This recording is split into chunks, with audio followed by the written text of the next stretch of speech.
venus. Je voudrais remercier la maison des associations, la Ligue contre le cancer, Scotiabank, Donosieven pour organiser cette conférence.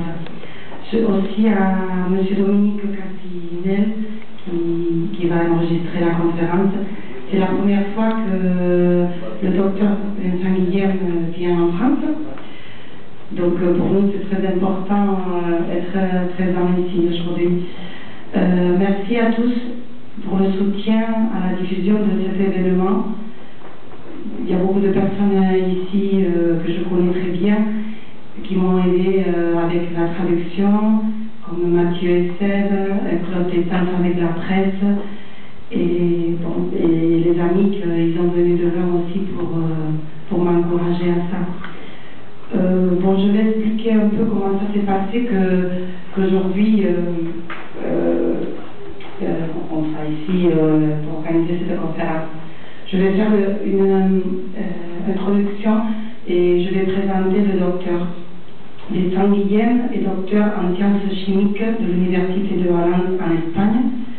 Il traite actuellement au service d'hématologie et d'oncologie à l'hôpital en Valence comme investigateur de la prédisposition génétique du cancer.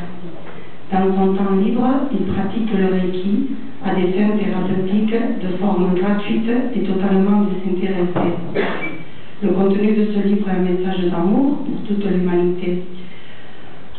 Il y a 5 mois, j'ai rencontré ce livre, je l'ai lu, et j'ai cherché un distributeur au Pays Basque pour acheter.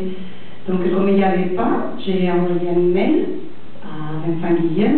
À la fin du livre, il y a ses coordonnées, et j'ai demandé le livre. Et juste, il m'a dit, dans un mois, je serai à Bilbao, à Vitoria, pour faire une conférence. Si tu veux venir, ça peut être intéressant.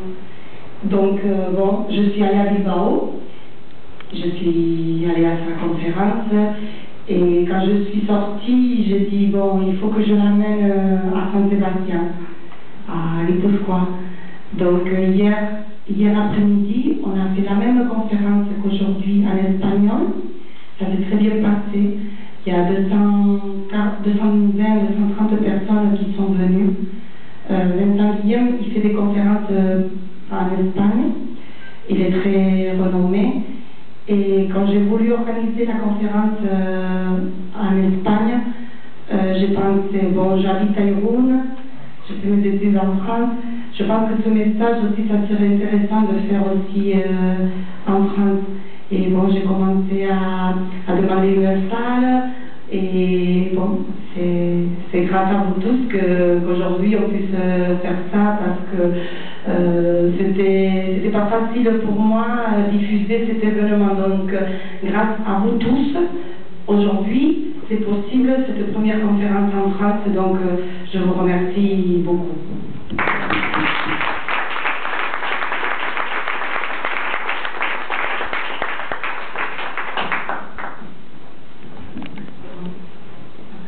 Pardon, j'avais oublié une chose importante. Le docteur, il ne sait pas français. On a fait la traduction. Je vais faire la plupart de la conférence, je vais lire moi. Mais lui, il veut faire l'effort. Il va faire l'effort de dire des choses plus techniques, etc. Donc, excusez-lui s'il y a des fautes, et pour moi c'est pareil. C'est pas notre langue maternelle, on va essayer de faire le mieux. Donc, on fera entre les deux, et on va soutenir l'autre. Donc, merci et excuse si c'est pas super bien fait. On essaie que pour la prochaine fois, ça sera mieux fait.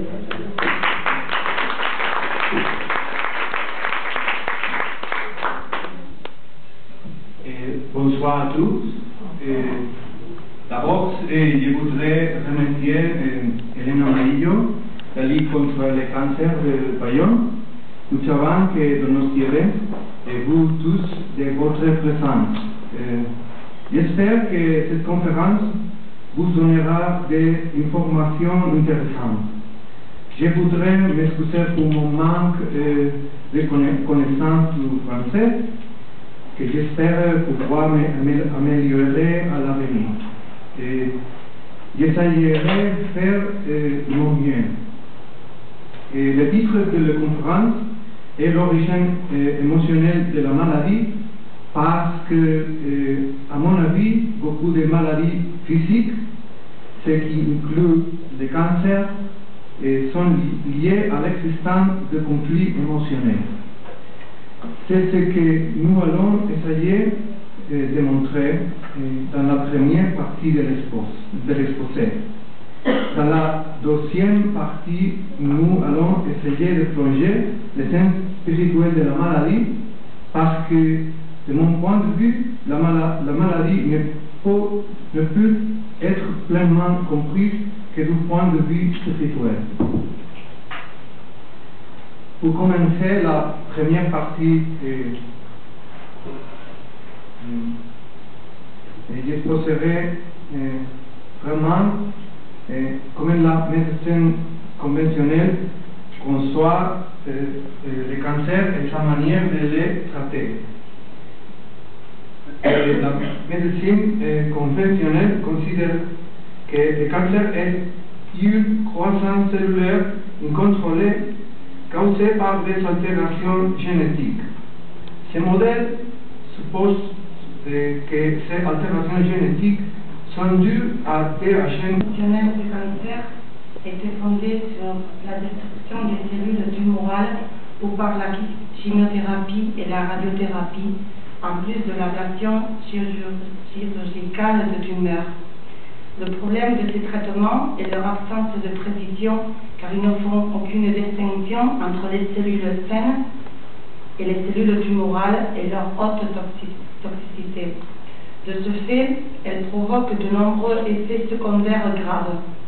La maladie réapparaît souvent sans qu'il soit possible de prédire quand ni pourquoi.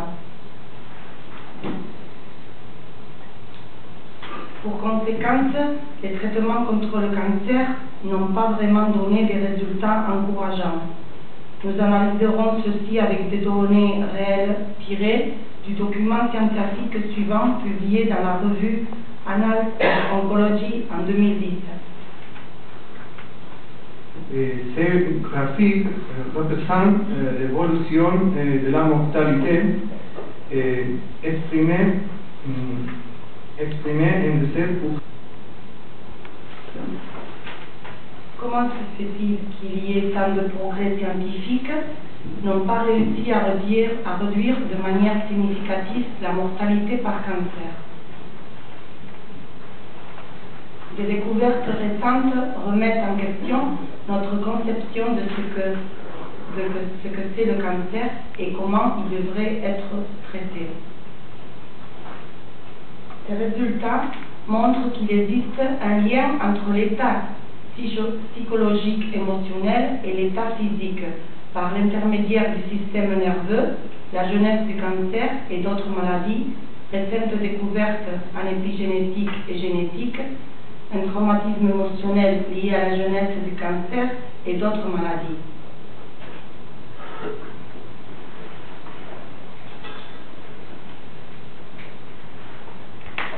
Maintenant, je vais parler de la contribution d'un docteur allemand, le docteur Hammer, qui depuis plus de 20 ans a proposé l'origine émotionnelle de la maladie.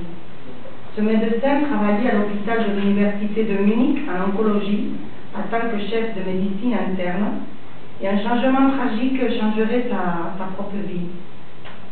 Comme nous allons le voir, ce fait que son fils, qui est en vacances en Italie, il a un accident et il se blesse la tête et il tombe en coma. Donc, j'essaie de faire partir l'histoire. Donc, le père et la mère, ils développent un cancer. Donc, le docteur, il se pose la question que ce cancer a pu se créer à cause du choc de la nouvelle que son fils il avait eu son accident, il était encore au coma. Alors lui, il guérit spontanément de son cancer après avoir appris que son enfant continue à vivre sur un autre plan d'existence. Au-delà, commence une enquête fondée sur l'hypothèse selon laquelle à la fois son cancer et celui de sa femme ont été liés au conflit brutal, émotionnel, vécu avec la perte de son fils. Grâce à son poste à l'hôpital, il se consacre à examiner si d'autres patients atteints de cancer ont pu souffrir d'un certain type de traumatisme émotionnel qui aurait été le déclencheur du cancer. Après une enquête qui dure de nombreuses années, où il analyse plus de 100 000 cas, il atteint un certain nombre de conclusions que je vais essayer de résumer dès maintenant.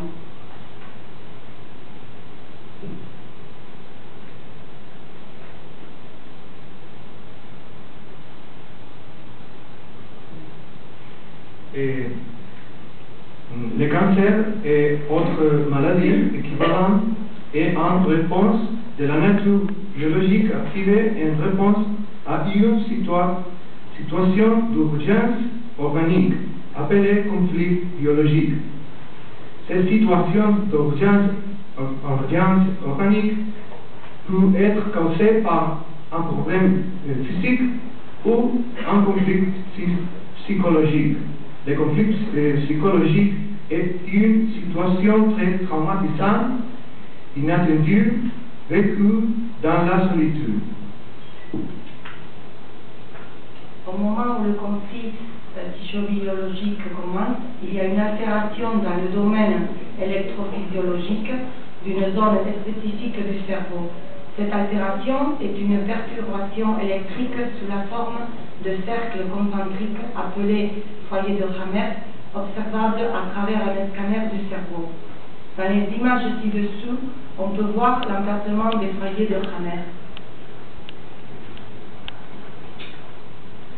De plus, l'endroit dans le cerveau où cette perturbation électrique dépend du type de conflit émotionnel et l'organe touché par la maladie dépend de la localisation dans le cerveau où se produit la perturbation électrique.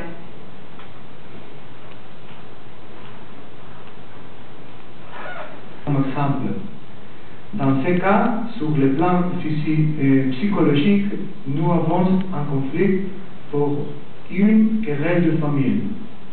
Dans le cerveau, la perturbation électrique apparaît dans le cervelet alors que le sein est l'organe affecté par la maladie.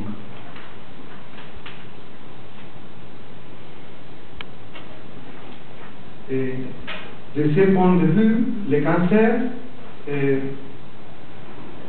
ou toute autre maladie ne se produit pas par hasard, mais a une signification biologique.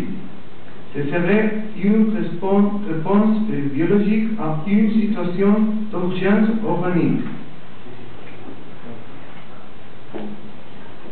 Maintenant, on va expliquer les personnalités prédisposées aux maladies. La colère, le ressentiment, de l'hostilité réprimée, perception de la carence affective, la solitude, vulnérabilité émotionnelle, difficulté à exprimer la douleur intérieure, peur profonde d'événements négatifs,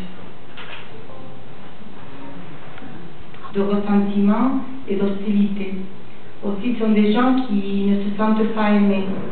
Ce sont des gens qui ont des difficultés à exprimer la douleur intérieure. Ils ont une peur profondément à des événements négatifs. À la fin de la conférence, on parlera de la peur plus profondément parce qu'elle est l'origine de grandes souffrances, donc aussi de la maladie. Non seulement le cancer, mais d'autres maladies comme les maladies cardiovasculaires, les conflits seraient causés par la perte de la possession ou de la propriété. Par exemple, la maison, le travail, le statut social ou même une perte personnelle, s'il est vécu comme une perte d'une possession. Les conflits d'essoufflement, qui seraient les conflits d'anxiété, la peur et l'angoisse, sont ceux qui originent des maladies respiratoires, et pas seulement le cancer, mais d'autres maladies respiratoires comme l'asthme et les infections respiratoires. Les conflits indigestes, qui sont les circonstances ou preuves que la personne a difficulté à assimiler, c'est-à-dire à ne pas digérer le niveau émotionnel, sont ce qui provoque l'origine des maladies digestives, cancer, ulcères, etc., compris le tube digestif, le foie, la vésicule biliaire et le pancréas. Les conflits qui entraînent la perte de l'estime de soi sont l'origine des maladies des os et de la moelle osseuse. Et comme dans la moelle osseuse et la production du sang, aussi les maladies du sang et du système immunitaire.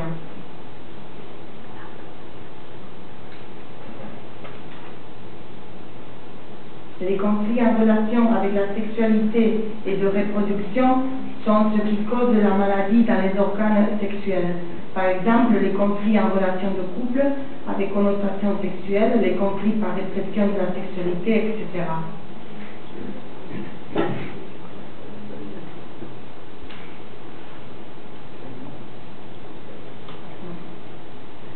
Traitement selon la nouvelle médecine. Selon ce point de vue, car de nombreuses maladies sont causées par des conflits émotionnels, le traitement implique nécessairement une thérapie émotionnelle qui vise à identifier les conflits émotionnels et sa résolution. La thérapie physique aide à restaurer la physiologie normale grâce à des traitements non agressifs comme le reiki, l'homéopathie, la naturopathie, rénovin, etc. Bien que les traitements sont utilisés de toutes sortes, il y a beaucoup de gens qui continuent de mourir. Certaines personnes qui résolvent leurs conflits meurent dans la phase de guérison du conflit. Si la solution du conflit ne garantit pas automatiquement l'état de santé ni la continuité de la vie, qu'en est-il du sens de la maladie? Il y a des maladies qui n'ont pas de conflit émotionnel, maladie congénitale. Quelle est l'origine de ces maladies? Pour répondre à ces questions, en général, à chercher une explication qui nous aidera à comprendre toutes les maladies, il est nécessaire d'entrer dans la deuxième partie de l'exposé, la signification spirituelle de la maladie.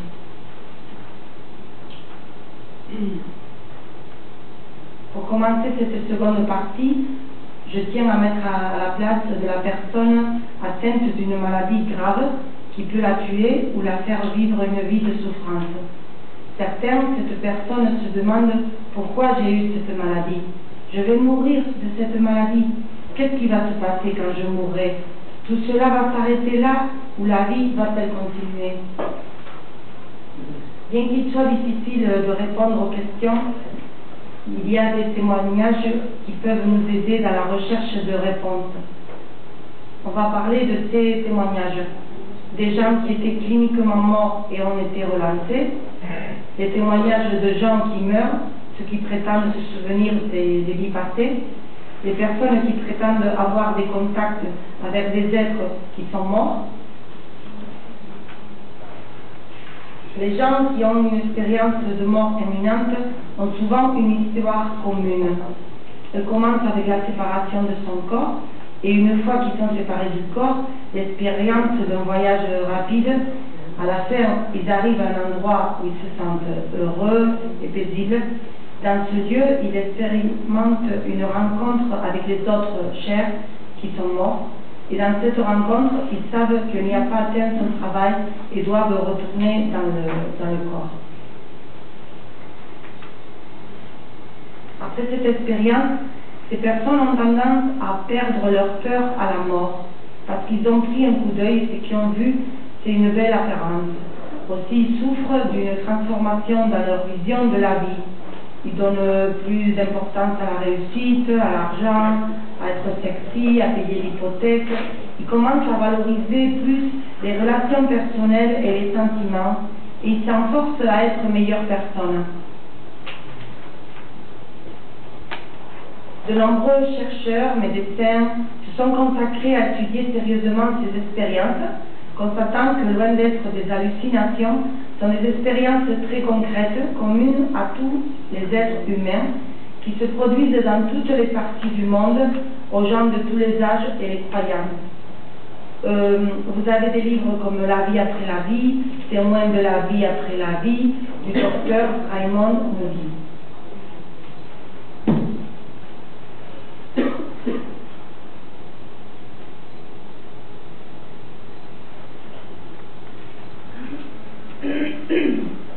Les gens qui sont en train de mourir affirment également qu'ils voient et qu'ils parlent à leurs proches qui sont morts. Il semble que le but est de les aider à passer à l'autre monde. C'est une expérience tellement commune dans le monde. Pour moi, cela montre que c'est des expériences réelles qui ont également été étudiées par des chercheurs courageux comme la docteure Elisabeth Kluber-Ross.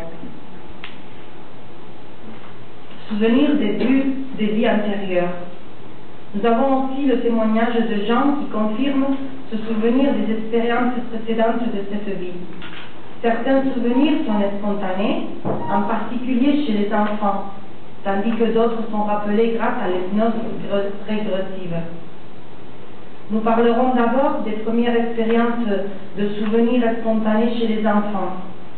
Le chercheur pionnier dans cette recherche, c'est le docteur Ian Stevenson ou le docteur Jim Tucker.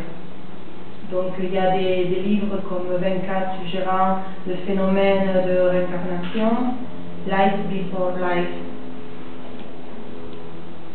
Le contact avec les êtres non incarnés. Nous avons aussi le témoignage de gens qui prétendent être en contact avec les êtres qui sont morts.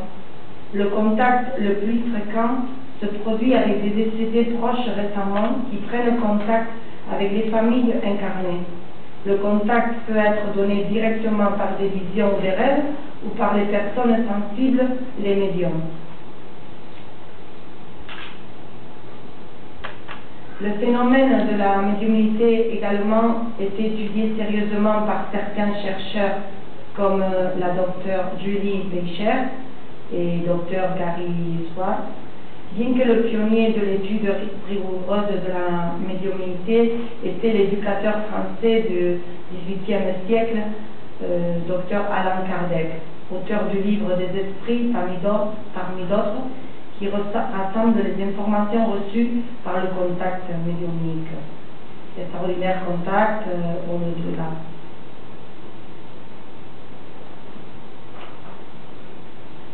Maintenant, je voudrais résumer les informations qui nous parviennent à travers toutes ces sources qui nous aideront à répondre aux questions que nous faisons aujourd'hui.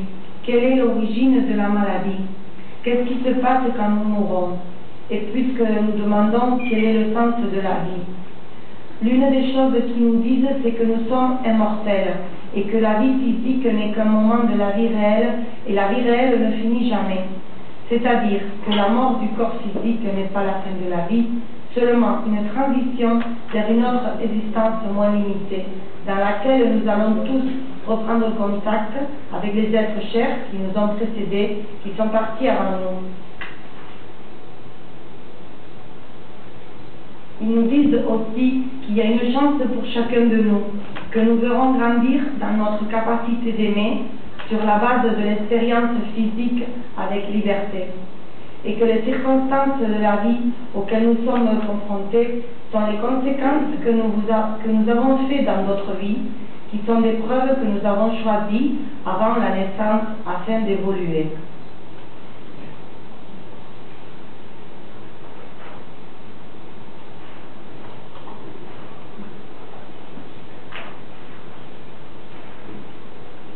De ce point de vue, l'origine de certaines maladies, comme les congénitales, peut être en relation avec les actes accomplis dans d'autres vies. En général, il s'agit des actes où il y avait souffrance, même la mort des autres êtres. Lorsque vous commettez un acte de cette nature, cet acte est imprégné dans le propre être comme un toxique psychique qui empêche à cet être à continuer son évolution.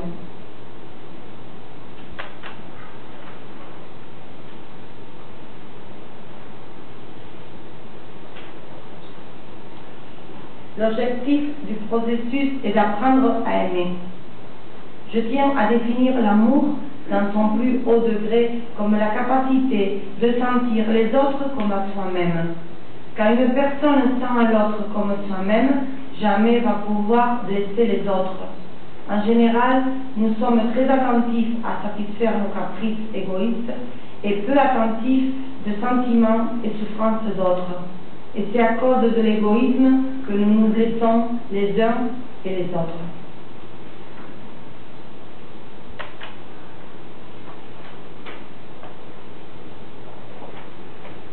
Il est donc très important de commencer à changer le cours de l'action, de sorte que l'égoïsme diminue progressivement et en même temps se développent les sentiments de l'amour.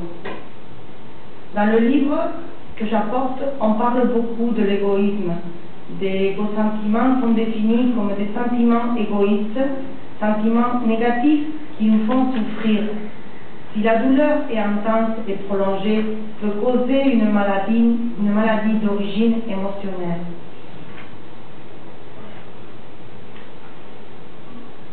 Il y a beaucoup d'égo-sentiments dans le livre, nous parlons de tous. Aujourd'hui, je vais citer deux qui me semblent particulièrement importants.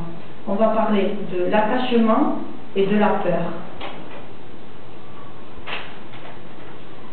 Mais avant, je vais parler de qu'est-ce que ça veut dire s'aimer soi-même.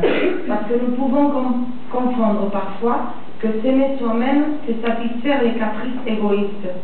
Quand je parle de l'amour soi-même, je veux dire reconnaître nos besoins émotionnels et nos sentiments et passer à les développer pour qu'ils soient le moteur de notre vie. Et pour cela, nous avons besoin de se connaître intérieurement, savoir comment nous sommes.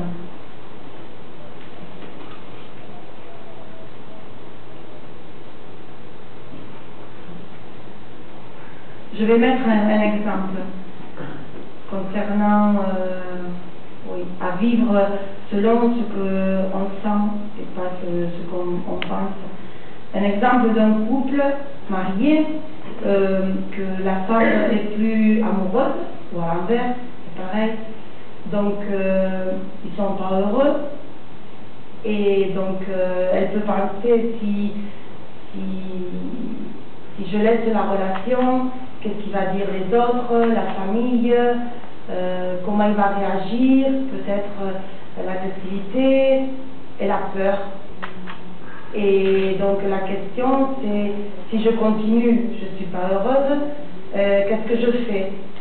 Donc ici le message qui transmet Vincent Guillem, c'est qu'on doit apprendre à vivre selon nos sentiments et pas ce que les autres peuvent penser.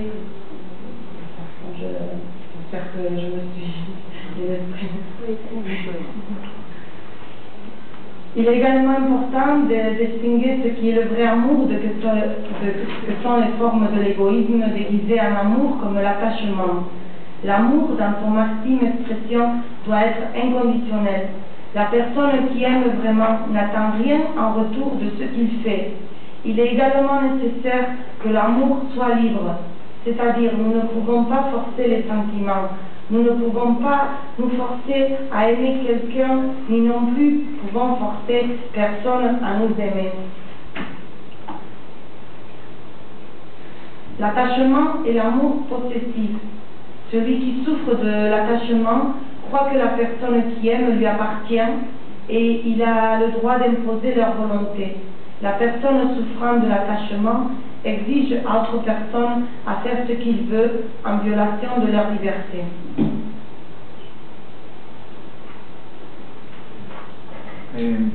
La personne qui vous aime vraiment cherche à être heureux et de respecter vos décisions et votre liberté. C'est pourquoi nous allons lire cette histoire qui explique la différence entre l'amour et l'attachement. Imaginez que deux personnes qui disent aimer les oiseaux se rencontrent. La première les loge dans de belles cages dorées, dans une pièce climatisée.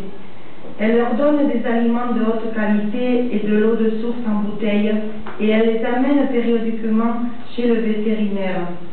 La seconde leur porte simplement à manger au parc, elle les caresse lorsqu'ils se posent et elle les soigne quand ils sont blessés et ne peuvent voler. La première personne dit que j'aime les oiseaux. Je dépense une fortune pour qu'il ait tous les avantages qu'il n'aurait s'il vivrait sauvagement. Mais ils durent si peu. Ils sont toujours malades. Dépensés en frais de vétérinaire et de médicaments, ils meurent prématurément. Qui me font souffrir. Que puis-je faire? La deuxième personne dit, les oiseaux que je soigne ne m'appartiennent pas. Ils ne sont pas enfermés dans des cages, mais ils vivent en liberté. Je suis heureuse parce que je les vois vivre comme ils volent, volant en liberté.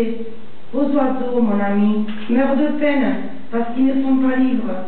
Ouvrez leur cage pour qu'ils puissent voler en liberté, et ils vivront parce qu'ils seront libres, parce qu'ils seront heureux. La première personne répond, si j'ouvre leur cage, ils s'échapperont et je ne leur reverrai plus.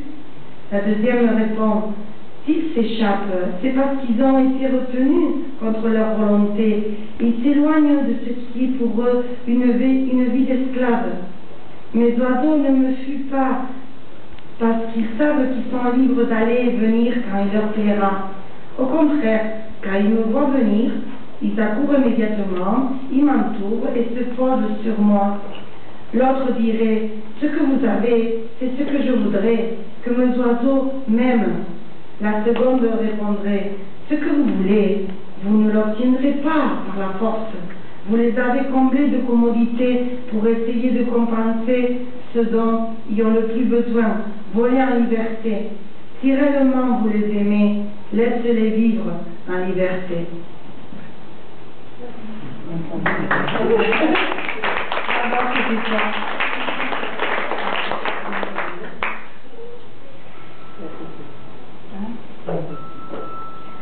Et pour finir, nous allons parler de la peur.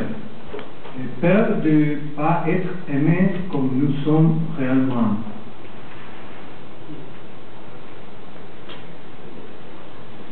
Certains livres qui clarifient la différence entre l'amour et l'attachement sont les contes d'amis de Enrique Barrios.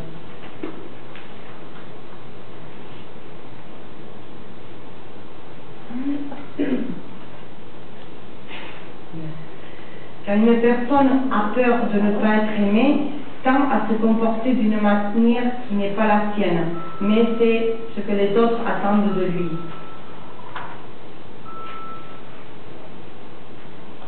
Maladie causée par la peur. Si la peur se manifeste comme anxiété, essoufflement, les maladies du système respiratoire. Si on a peur d'exprimer les opinions, on peut avoir une maladie de gorge, hypothyroïde, etc. Si la peur se manifeste comme répression, on aura des conflits indigestes, maladies digestives. Si la peur se manifeste comme l'insécurité, les maladies liées à une faible estime de soi, maladies du système immunitaire, leucémie, auto-immune, psoriasis, anorexie, gonorrhée. Comment affronter la peur? D'abord, c'est important de prendre conscience de à quoi et à qui on a peur. Faire face à des situations avec courage. Demandez-nous s'il y avait quelle décision, si on n'aurait pas peur, quelle décision on prendrait selon ce que je ressens. Ça sera la bonne décision.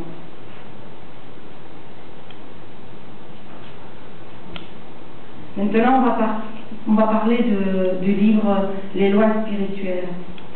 Ce livre est destiné à être un outil pour nous aider à nous trouver intérieurement, afin de développer les sentiments et éliminer notre égoïsme qui se manifeste dans la dépendance, la peur, afin d'être tous les jours un peu plus heureux. Il fournit également des réponses aux questions fondamentales à chaque être humain, d'où nous venons, où nous allons, ce que nous sommes et quel est le sens de la vie. Vous dire que ce livre, vous pouvez le télécharger gratuitement en ligne dans le blog lesloisspirituelles.blogspot.com, ou bien vous pouvez l'acheter en version papier, coûte 3 €, c'est les frais d'imprimerie, et vous pouvez l'avoir en format papier. Et pour finir la conférence, je vais faire un bref résumé de ce que nous avons discuté. Pour moi, la vie enseigne, apprendre à aimer. Les situations difficiles de la vie sont là pour nous aider à progresser dans l'apprentissage de l'amour. En fait, la plupart des difficultés, nous les créons nous-mêmes, parce que nous n'agissons pas en fonction de ce que nous ressentons. Mais il est vrai aussi qu'il y a d'autres causes qui sont en relation avec des actes envers d'autres êtres ou dans d'autres vies. Ainsi, la maladie du point de vue spirituel peut avoir deux origines. D'une part, nous avons acquis des maladies qui sont souvent en relation avec les expériences que nous avons vécues, qui se sont mal passées, générant des sentiments égotoxiques nuisibles à l'intérieur et à l'extérieur, parce que nous avons aussi réprimé notre intérieur et on ne peut pas vivre en fonction de nos sentiments. Dans ces cas, les actes de maladie physique sont comme une sorte d'alarme qui prévient la maladie à l'intérieur. Ils sont là pour nous motiver à changer. De plus, nous avons les maladies congénitales, karmiques. Ces origines sont des actes négatifs effectués dans notre vie. Il s'agit d'un processus par lequel l'esprit transfère à l'organisme, Il s'agit d'un processus par lequel l'esprit transfère à l'organisme des toxiques psychiques. Et grâce à cette expérience, l'esprit prend conscience de la souffrance qui est générée dans les autres êtres et il sert à évoluer. Conclusion. Dans tous les cas, la maladie affaiblit les barrières mentales qui emprisonnent la manifestation du spirituel intérieur et par conséquent nous aide à acquérir une plus grande sensibilité à la fois sur nos propres sentiments et aussi sur les souffrances des autres. Nous devons prendre conscience que la maladie a un sens qui n'est pas de punir, mais d'aider à progresser.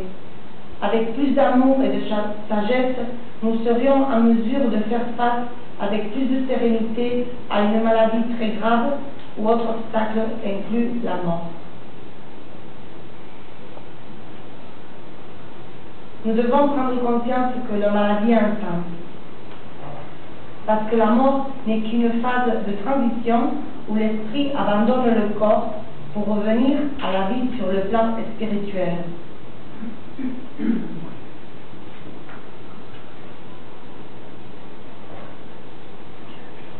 En fait, toutes les souffrances dans le monde, elles ont toutes la même origine, l'absence d'amour, appelé l'égoïsme.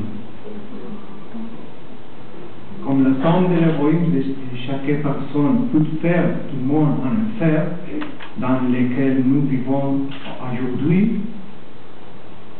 quand cet égoïsme devient amour, la somme de l'amour de chaque personne transformera le monde en un paradis. Si nous nous transformons intérieurement, l'extérieur, tout le monde changera. Et pour finir la conférence, nous vous faisons avec cette citation qui résume le message de ces exposés. Il s'agit en citation d'un vieux sage qui dit « De la maladie des femmes, les corps sont malades.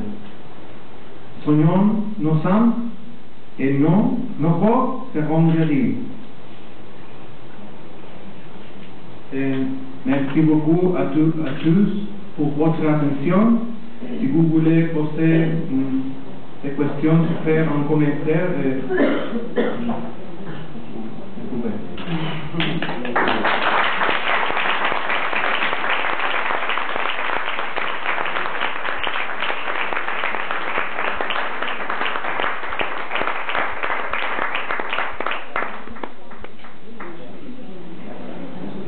Donc vous pouvez faire des questions au docteur et moi je vais les traduire et il va répondre. Moi je ferai en français. Donc n'hésitez pas, vous levez la main, on passe le micro et faites des questions.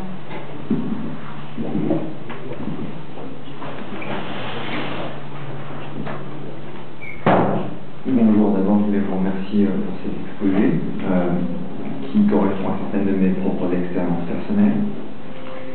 Je voulais poser une question concernant d'éventuels travaux que vous auriez fait sur des études statistiques sur ces différentes maladies. Est-ce que vous avez fait des études statistiques, des études par rapport à des articles de revues de médecine ou ce genre de choses, et qu'en avez-vous tiré, ou est-ce que vous avez des références à nous donner?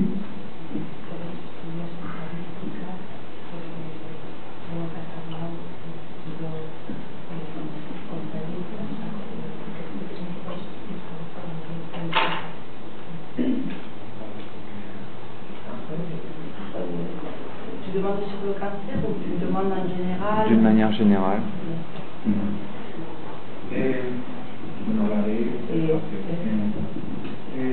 No hemos, por cuestiones de tiempo, no hemos explicado todas las referencias que tenemos respecto a estudios científicos. Han sido algunas diapositivas que hemos pasado rápidamente, que eran de investigadores que han estudiado estos fenómenos y han publicado cuando les han dejado los estudios científicos y algunos libros. Que por cuestión de tiempo pues no hemos, pero si estás interesado yo te puedo dar las referencias de esos artículos. C'est vrai que bon, les exposés du docteur, normalement, ça dure 2h30. Comme c'est la première fois que vous venez ici, si on aurait fait un exposé de 2h30, ça aurait été trop long. Donc c'est vrai qu'on n'a pas pu parler trop des statistiques ni des livres qui conseillent. On a parlé un peu comme ça. Mais si tu es intéressé, il peut te dire exactement des livres qu'ils ont fait des études plus profondes, ils ont fait des statistiques. Par exemple, hier à Saint-Sébastien, on a parlé que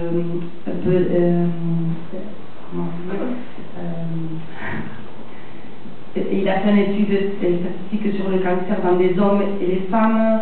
Il a parlé de ça hier, donc après il pourrait te donner plus d'informations sur cela. Il avait des diapos, mais au début on avait 180 diapos et on a laissé 90 à peu près pour faire un peu plus schématique.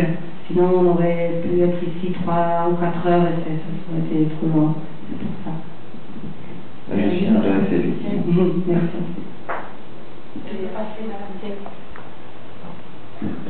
Buenas tardes. Has hablado de la enfermedad física y de la enfermedad mental. Habéis hecho estudios, habéis hablado del origen de la emocional de esas enfermedades o cómo la tratas.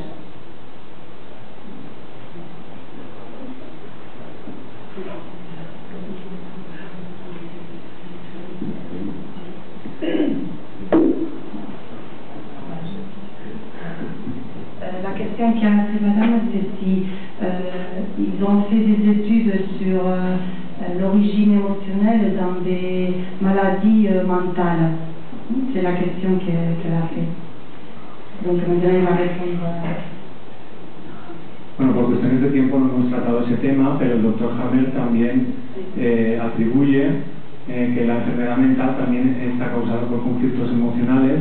Él habla de que en este caso hay dos conflictos simultáneos y cada uno afecta una parte del cerebro. Cuando se da esa combinación es cuando se da la enfermedad mental. Él le llama a esto constelación esquizofrénica, con lo cual para resolver esas enfermedades también habría que aplicar una terapia emocional para que esa persona resolviera esos conflictos emocionales.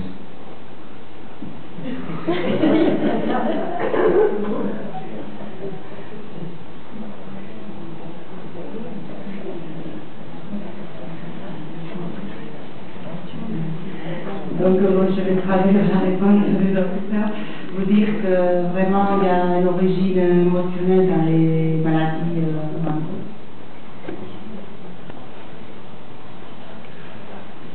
C'est causé quand normalement il y a deux conflits spontanés au même temps. Et chacun affecte un hémisphère différent du cerveau, qui s'appelle constellation schizophrénique. Et pour avoir plus d'informations, le docteur Hammer, qu'on a parlé avant, vous vous souvenez, qui a eu son fils, qui était décédé, tout ça. Donc M. Hammer, il a fait des recherches, et donc si ça vous intéresse, ça serait intéressant de lire un de ses livres.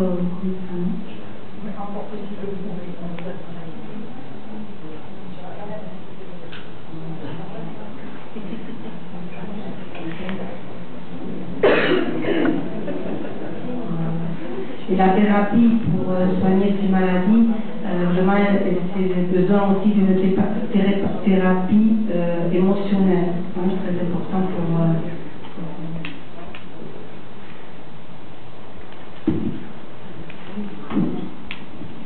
Bonjour, merci déjà pour votre conférence. Pour moi, c'est une évidence que, écoute, dis-moi l'émotion corps, je te dirai l'émotion âme, puisque le corps et l'esprit ne sont pas dissociés.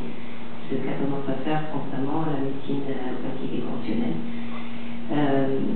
Néanmoins, comment faire la nuance entre je provoque une maladie parce que, par tout ce que vous avez dit, l'origine c'est l'émotionnel, et effectivement, c'est comment on savait ça, et la notion du karma.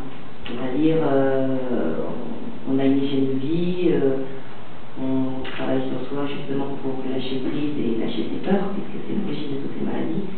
Et néanmoins, quand il nous arrive une expérience, dont le but est de comprendre et de progresser et d'évoluer, comment on peut faire cette nuance entre je l'ai provoqué par mon incarnation aujourd'hui, par tout ce que je vis, ou j'ai quelque chose à comprendre, c'est quelque chose qui m'arrive de ce qui est, on va dire, un héritage de mon ADN ou d'avant.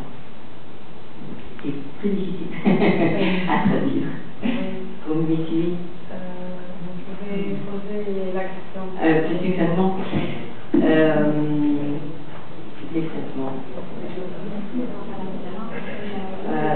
On va dire si, je nais sur Terre, donc oui, super.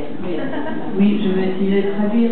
Merci parce que c'est vrai que c'est pas... Alors, on va faire plus ensemble. La question est de dire, bon, effectivement, elle est d'accord sur l'origine émotionnelle de la maladie. Ella está de acuerdo con que el origen de la enfermedad es un origen emocional. Pero ella dice, ¿cómo podemos saber si cuando una experiencia nos toca vivirla en esta vida, cómo podemos saber si es algo que hemos provocado nosotros con nuestro comportamiento, aunque hagamos un trabajo y que lo intentemos hacer entre comillas bien, o es algo que tenemos pues por karma, es decir, que hemos heredado y que se nos presenta aquí para solucionarlo, pero que nos viene de alguna otra vida? Brigitte, non? Oui, Brigitte. Il a dit le docteur que très très bonne question.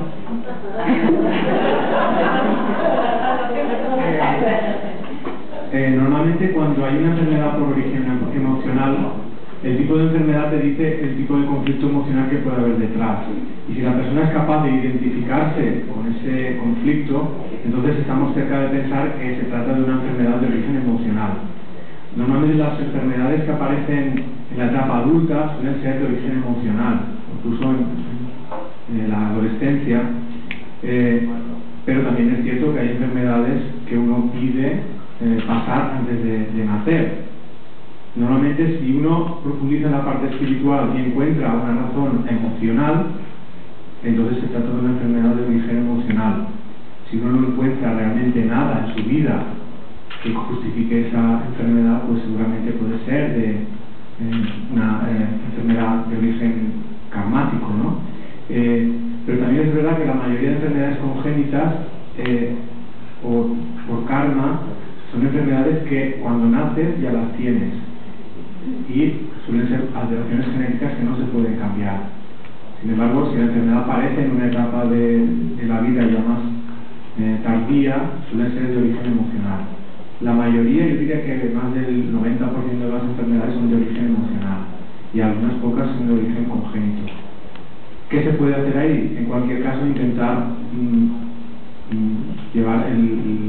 intentar ayudar a esa persona hasta donde se pueda, pensando que el curar la enfermedad y que no se pueda conseguir no es un fracaso, porque el objetivo no es curarse solo, es evolucionar espiritualmente. Y si uno consigue a través de la enfermedad evolucionar espiritualmente, aunque acabe muriendo, será una experiencia buena para su proceso evolutivo. Ahora, Sí, perdona, pero un detalle, porque ella no ha hablado de enfermedad concretamente, ha dicho ante una experiencia que se me presenta. Ponemos un ejemplo concreto, imaginemos que yo con todos los hombres con los que me relaciono terminan abandonándome. La idea es solo es porque yo hago o es porque el karma, sin hablar de enfermedad, sino una experiencia que ella lleva. Es cierto que antes de encarnar nos preparamos algunas pruebas que tenemos que afrontar, pero también es cierto que el tema de la pareja es una elección de esta vida, porque nadie está obligado a convivir con nadie si no quiere. O sea que por encima de la elección antes de nacer está el libre albedrío de ese momento. Entonces, que nadie piense que está obligado a ser pareja de una persona por un karma anterior, para nada. Lo que sí que es cierto es que el encontrar la pareja que te ame y a la que tú ames no es nada fácil. Por eso puede... Era un ejemplo. Alors, le docteur dit qu'il y a un élément qui peut être significatif, c'est si la maladie est déclenchée à l'âge adulte ou même à l'adolescence, on pourrait dire que c'est d'origine émotionnelle de ta vie actuelle. Et c'est le travail spirituel qui va t'indiquer de quel type de conflit ou de quel type de blessure ou émotionnelle il s'agit. Par contre, il dit si c'est dans l'enfance ou si on est déjà avec cette maladie, si elle est congénitale, alors là, lui il dit, ça on peut imaginer que c'est quelque chose qu'on vient déjà. Lui il dit qu'avant de naître, on a demandé à venir avec une série d'épreuves ou d'expériences à vivre, et donc on l'avait déjà un peu programmé, on est venu pour vivre ça. Après, moi je lui ai dit que vous n'avez pas parlé forcément des maladies, mais une expérience qui nous arrive, est-ce qu'on sait si c'est le karma ou est-ce que c'est nous qui l'avons dans cette vie provoquée? Lui il dit que avant de venir, on vient avec quelques expériences qu'on a programmées. Et après, ici aussi, il y a le libre arbitre, c'est-à-dire qu'on n'est pas... J'avais donné un exemple, par exemple, en couple. Est-ce que si j'ai, avec chaque homme avec qui j'ai des rapports, il m'abandonne, est-ce que c'est le karma ou est-ce que c'est moi? Ils disent non, concernant le couple, il faut se dire que c'est le libre arbitre, qu'on n'est jamais obligé de faire quoi que ce soit toute la vie. Donc apparemment, le karma viendrait dès la naissance ou l'enfance et...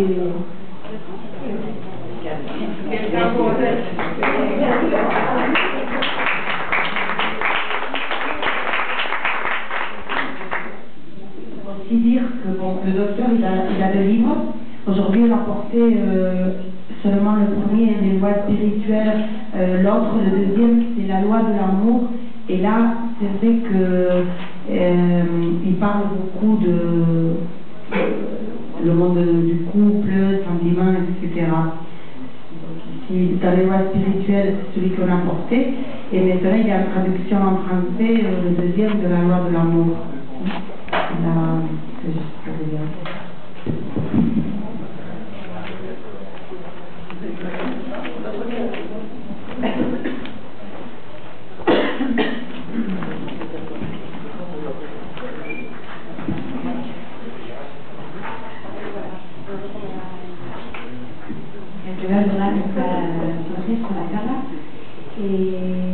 Una cuestión que se repite generalmente en estos temas es una cosa es la carga que podemos haber adquirido nosotros a lo largo de las vidas o lo que sea.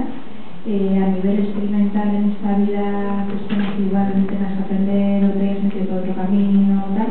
Luego a nivel de constelaciones familiares, ese tipo de energías, tenéis en cuenta ese tipo de información, porque bueno, conozco gente que anda un poco en esa línea y también utiliza pues la metodología un poco de Hammer y demás.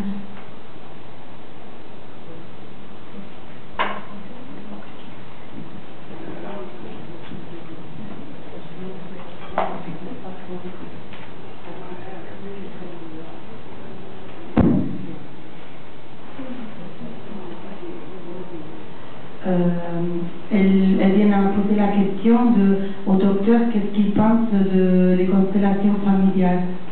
Donc, elle va répondre. Opino que es cierto que en ese tipo de terapias hay veces que salen pues problemas que hay dentro de la familia y eso le puede ayudar a uno a darse cuenta de ese problema, pero también es cierto que es difícil que una persona dé a conocer sus cosas más personales en una situación donde hay muchas personas, muchas son desconocidas. Uno normalmente ahí suele dar información de lo que hacen mal los otros, pero no suele dar información de lo que hace uno mal, ¿no? Entonces opino que puede ser útil en algunos casos, pero que para profundizar más a fondo en los problemas emocionales lo veo más efectivo una terapia a nivel personal privada, porque en esa situación creo que es más fácil que la persona exprese cosas de ella misma que no se atrevería en un grupo grande de gente.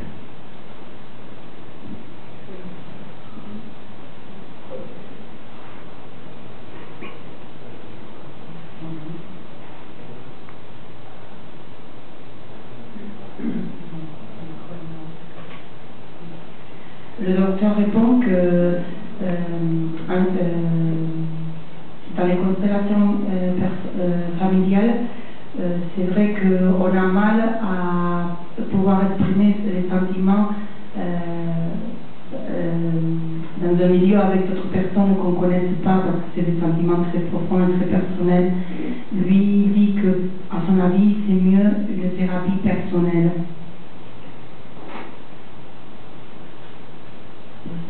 Est-ce qu'on peut expliquer ce que c'est qu'une constellation familiale? Oui, la question c'est expliquer que c'est une constellation familiale. Moi j'ai fait plusieurs fois. Et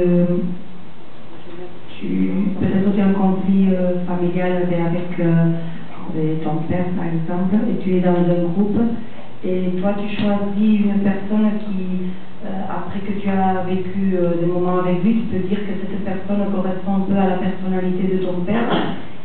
Et donc, dans cette situation, c'est comme créer des rôles, chacun, c'est une séquence, et là, c'est pour t'aider tous à pouvoir débloquer ce conflit émotionnel que tu as avec une personne de ta famille. Et tu choisis les gens avec lesquels tu fais la constellation? Oui. D'accord.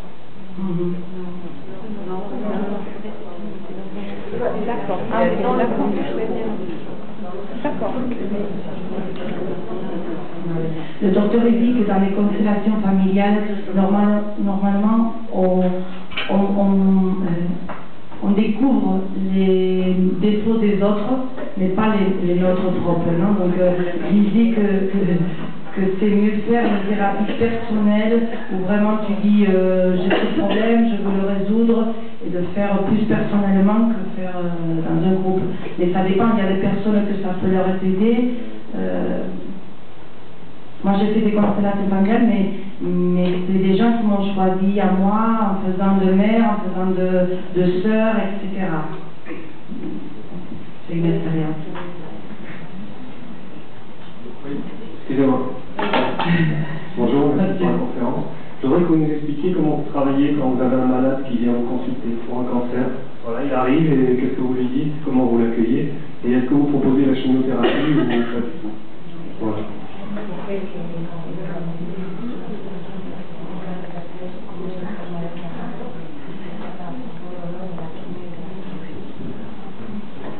Bueno, primero yo no soy médico, soy doctor en bioquímica, con lo cual yo no trato a los pacientes directamente a nivel, digamos, de relación de médico-paciente.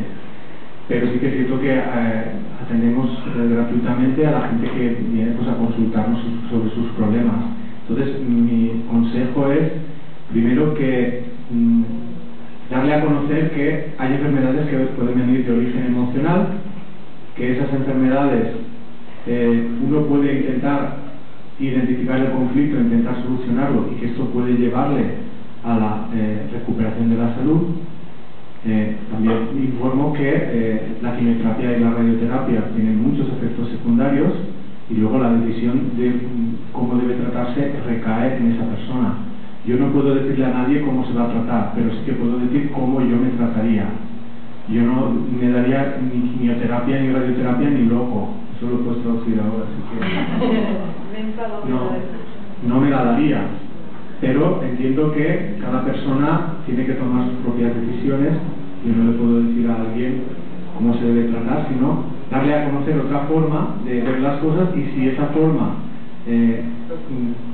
comulga o es afín a lo que él cree, pues puede tener una alternativa de tratamiento diferente a la que ofrece la medicina convencional.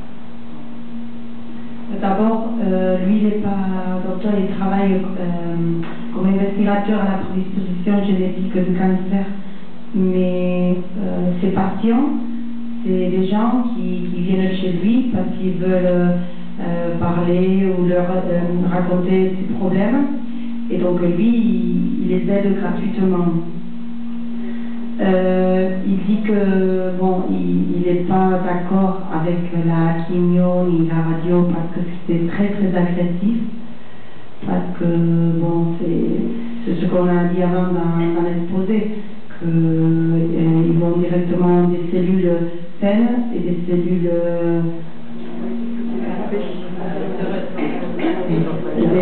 donc c'est très agressif.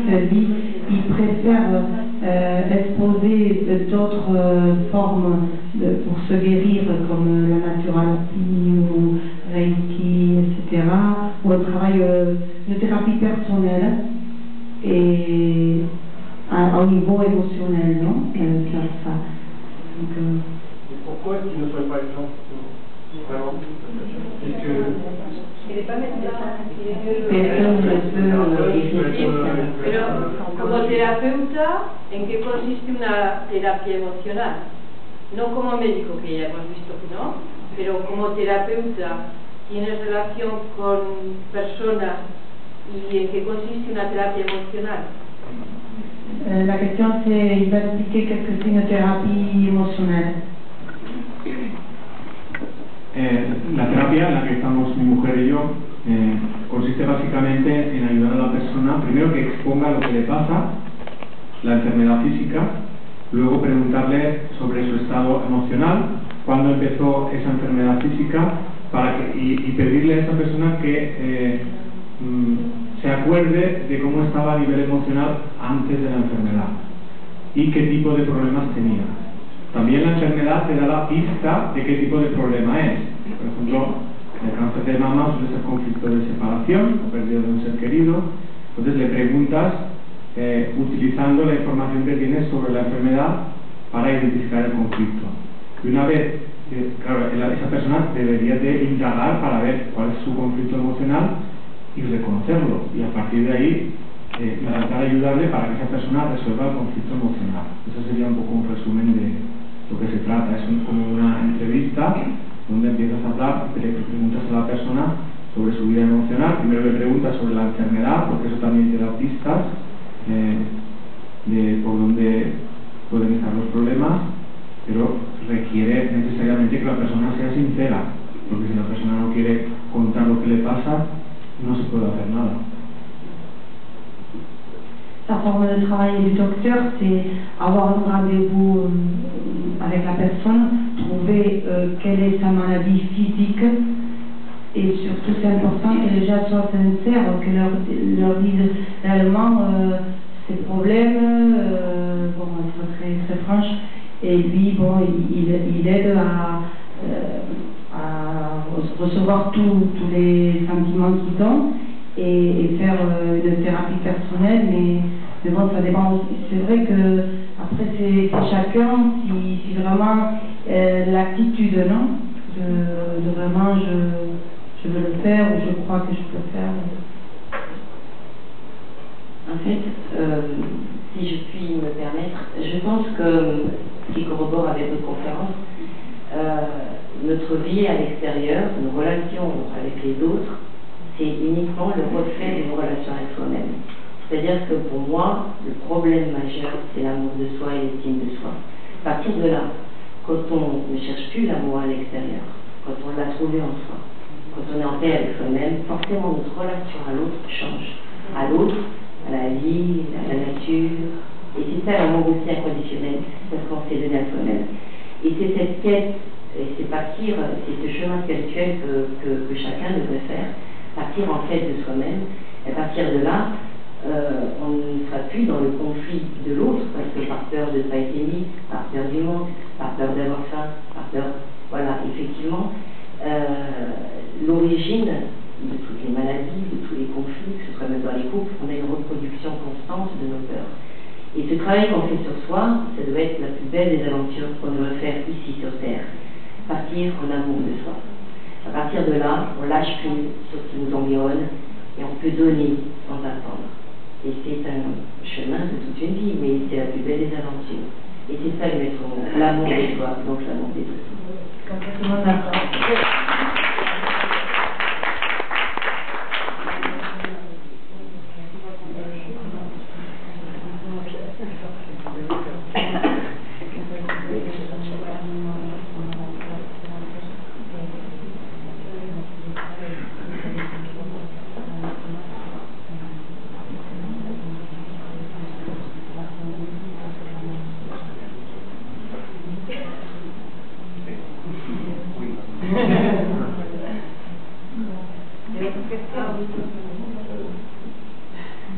Voilà, moi je voudrais intervenir au sujet des thérapies émotionnelles pour dire que je suis pas thérapeute parce que j'apprécie pas trop ce mot, je suis accompagnatrice en relation d'aide et je travaille avec une technique de libération émotionnelle qui est d'origine américaine, c'est l'EFT, Emotional Freedom Technique, donc technique de libération émotionnelle.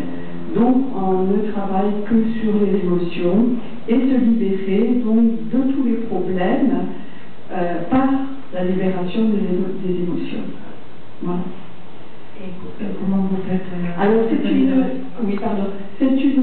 une technique qui allie en même temps la médecine chinoise, c'est-à-dire qu'il y a une digiponcture sur des méridiens, les plus importants. Ce sont toujours les mêmes méridiens, quels que soient les problèmes.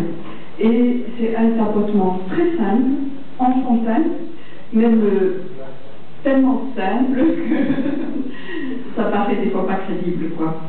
Et donc voilà, ça se sent toujours. Et ce qui est important, c'est de travailler tous les différents aspects du problème. Et une fois que c'est parti. Voilà. Quelle que soit l'importance du traumatisme. Voilà.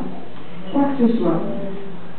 Si je peux me permettre, juste à la base, pour que ça marche, il faut vraiment qu'il y ait une volonté de vouloir se libérer et une foi. C'est-à-dire être vrai et le pied des bras, et c'est la foi qui guérit. C'est nous-mêmes qui nous guérissons. Nous sommes créateurs de notre vie et nous gardons nos souffrances comme nous décidons de les lâcher. Souvent on les garde parce que ça nous est familier, c'est la seule chose qu'on connaît. Et il y a tout un travail spirituel et psychologique à mener, mais c'est tout à fait juste. Il y a des méthodes, absolument. C'est juste pour répondre au monsieur, si celui-ci confronté aussi à pas mal de personnes qui sont vraiment malades. On ne peut pas aider les gens, on ne peut pas les aider à leur place. On peut simplement faire certaines ouvertures de conscience pour qu'eux-mêmes puissent faire un travail sur leur émotion et pourquoi la maladie elle est là. C'est cette prise de conscience qui est diverse, hein, qui peut aider le malade à avoir un début de rémission possible. Mais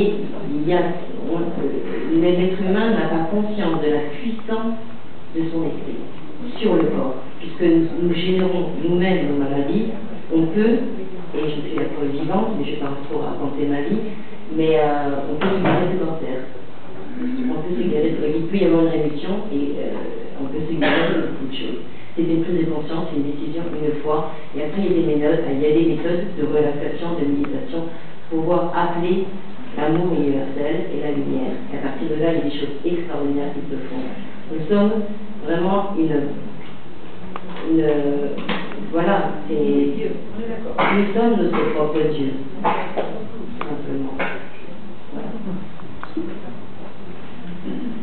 Voilà. Ahora traduces tú porque la lectora oficial está... Alors elle dit en résumé qu'on est notre propre... Ah vale, perdón. Dice, para resumirlo así rápido, dice que somos nuestros propios dioses, que podemos y somos los que nos curamos nosotros mismos, que para que una persona pueda curarse necesita quererlo, tener fe y luego exactamente dice que hay técnicas que pueden servir para liberar emociones, como decía la persona que está delante de mí, pero en el fondo ella dice que es ese trabajo de ir a la búsqueda del amor de uno mismo, de la estima de uno mismo, y en ese trabajo es donde ese amor es el que nos curará de cualquier tipo de enfermedad, que ella es la prueba viviente de que el cáncer, por ejemplo, se puede curar, que no nos quiere contar su historia así aquí y ahora, pero que podemos, la fuerza que hay en cada uno en el interior de nosotros es mucho más fuerte y mucho más importante que lo que nos podemos imaginar, y que es llamando a esa fuerza, llamando a ese amor universal, como podemos curarnos de cualquier tipo de enfermedad, que las experiencias espectaculares no se dan cuando existe ese tipo de fe. Sí, yo añadiría también, aparte de esa fe y ese amor a uno mismo, también la sinceridad de reconocer los propios errores y el propio egoísmo, ¿no? Porque a veces las personas no enferman solo de baja autoestima, también pueden enfermar por rabia, por cólera, por ira, por apego, por afán de dominar, y todo eso también uno tiene que reconocerlo y cambiarlo para poder curarse. Dice que para curarse, il dit que effectivement pour guérir, il n'y a pas que l'estime de soi. Il faut aussi savoir reconnaître quels sont nos erreurs. Et des fois c'est la colère, des fois c'est d'autres sentiments que le manque d'estime de soi, et qu'il faut quand même se les avouer et les identifier pour pouvoir guérir. Qu'il n'y a pas uniquement que le manque d'estime de soi qui va provoquer des maladies et qui va nous...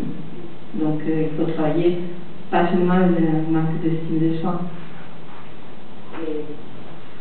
Derrière l'estime de soi, si on n'a pas l'estime de soi, c'est là où on peut justement...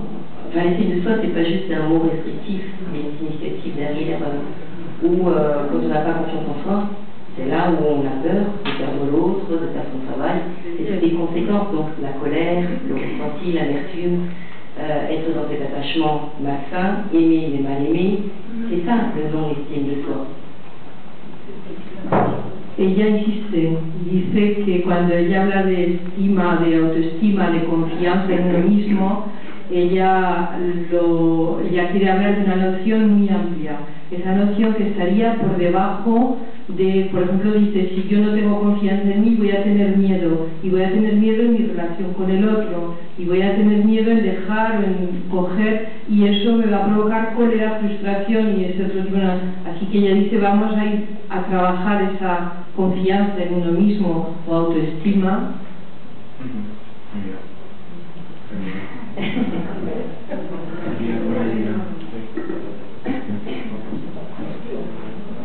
Bonjour, je suis Jean, secrétaire général de la Ligue contre le cancer des Pyrénées-Atlantiques. Moi, je voulais vous poser deux questions. D'abord, une affirmation. Premièrement, j'ai soigné pendant 22 ans des gens atteints de cancer à l'Institut Curie à Paris et des amis très proches. Et c'est vrai, et je ne rejoins pas tout à fait tout ce que vous dites, M. Guillaume, sur certaines choses, mis à part le côté, je dirais, psychologique. C'est vrai que vous avez des gens qui font des récidives multiples en cancérologie, souvent liées à un événement extérieur. Certaines femmes, j'ai soigné beaucoup de femmes, parce que je m'occupais des cancers du sein et des cancers gynéco, beaucoup de femmes font des récidives parce qu'elles ont un événement dans leur vie. D'accord? Mais elles sont incapables de faire face, et donc, production de métastases. Et vous avez des gens qui ne récidivent jamais. Moi, j'ai soigné des gens que je connais depuis 22 ans, 23 ans, 24 ans, qui ont été des cancers jeunes, à 30 ans, et qui sont toujours là, et qui récidivent pas forcément. Ça, c'est la première chose. Ensuite, je ne suis pas tout à fait d'accord avec vous quand vous dites qu'on peut se soigner uniquement, étant donné que j'ai travaillé en cancérologie, se soigner uniquement par naturopathie. Nous sommes la Ligue contre le cancer, je suis d'accord, nous avons découvert que il y a des études qui ont été faites par la Ligue nationale, par des chercheurs de la Ligue, sur le stress et cancer. Il n'y a pas eu de preuves significatives, mais ils se sont attachés qu'au stress, premièrement. Deuxièmement, dans le cancer du sein, vous savez comme moi que lorsqu'une famille a une lignée génétique porteuse du BRCA1, BRCA2, on sait qu'il y a un risque pour la descendance féminine, en lien direct avec la mère, la grand-mère ou la tante, etc. Donc ça, c'est une chose. Et deuxièmement, je ne suis pas tout contre, hein, c'est complètement différent, mais j'essaye que les gens ne pensent pas dans cette salle qu'on peut tout régler uniquement par un état, en travaillant sur son état psychologique. Je suis d'accord avec vous, on doit, parce qu'à un moment donné, si on vous déclenche un cancer, c'est qu'il se passe quelque chose, on le sait. Maintenant, le prouver scientifiquement, en prenant quelqu'un à un temps T et en le suivant pendant 10 ans jusqu'à ce qu'il déclenche son cancer, ça va être très difficile parce qu'il faudrait faire des prélèvements, des scanners à répétition, des IRM, ça sera difficile de le prouver. Ensuite, je pense que, je dirais, on ne peut pas jeter tout le temps le bébé et l'eau du bain en même temps. Pourquoi? Moi, j'ai vu en pédiatrie des enfants naître à 15 jours avoir des cancers. Donc dans le ventre de leur mère, ils avaient déjà un cancer. Donc les recherches, où elles vont? Où est-ce qu'on va se poser des questions? Voilà. Donc c'est un peu tout ça, parce que je ne voudrais pas qu'on pense dans cette salle qu'on peut se soigner uniquement parce qu'on travaille sur soi, on n'aura pas de cancer. Moi j'ai vécu un événement extrêmement grave, je ne peux pas raconter ma vie, il y a maintenant 14 ans, et j'ai eu tous les symptômes, j'aurais pu être malade. J'ai fait un travail, c'est sûr, mais je suis pas à l'abri, je suis comme tout le monde. C'est pas parce que j'ai pas soigné, j'ai soigné les autres. Je pense que moi j'avais une devise, ce que je disais aux infirmières et à certains médecins, pour bien soigner les autres, déjà prendre soin de soi. Or quand on prend soin de soi, c'est parce qu'on s'aime. Et quand on s'aime, on va aimer les autres et on va aimer les soigner. C'est un peu ma devise. Donc c'était un peu ça que je voulais rejoindre. Mais je voulais pas qu'on soit trop... je représente la Ligue nationale contre le cancer, je ne peux pas accepter qu'on dise qu'on peut se soigner uniquement par psychologie ou par travail sur soi et par naturopathie. Parce que j'en ai vu qui sont arrivés à Curie soignés comme ça, dans des états gravissimes. Parce qu'ils n'ont pas consulté au bon moment, etc. Donc c'est pas contre, c'est une discussion possible et envisageable. Mais je ne veux pas qu'on puisse laisser penser ça. D'accord? Voilà.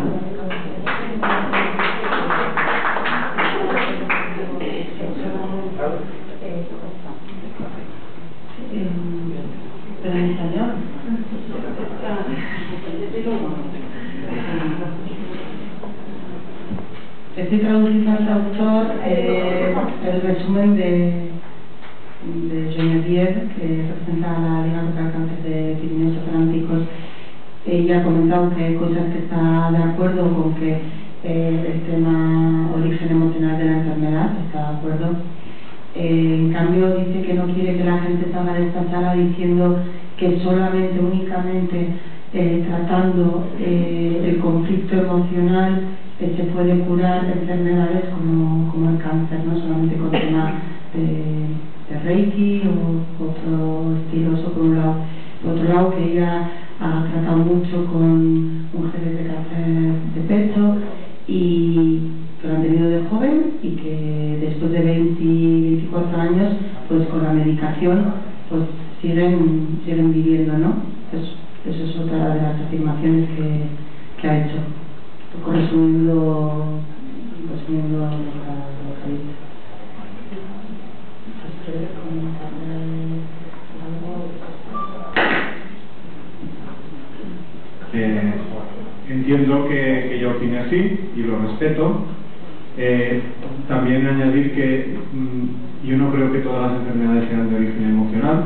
Creo que una parte lo son, otras no lo son. También creo que hay enfermedades de origen genético, también creo que hay cánceres de origen genético, es decir, no es todo blanco o todo negro, pero también ha hecho alusión ella que había niños que con 10 días de nacimiento tenían cáncer y ese cáncer se había desarrollado en el vientre de su madre.